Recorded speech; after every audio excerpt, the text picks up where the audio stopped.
Hi friends, welcome to my channel. Friends, ఈరోజు మా గార్డెన్లోని చామంతి పూలను చూపిస్తాను. చూడండి ఎన్ని వచ్చినాయో.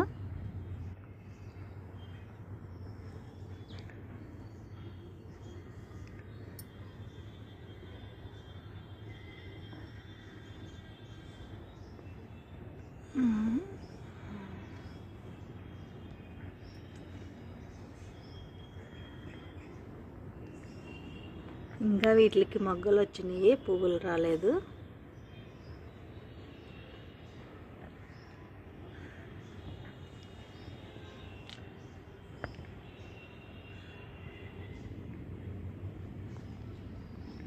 ఇదే మా చామంతి మొక్క. పువ్వులు ఎలా ఉన్నాయో కామెంట్ చేయండి.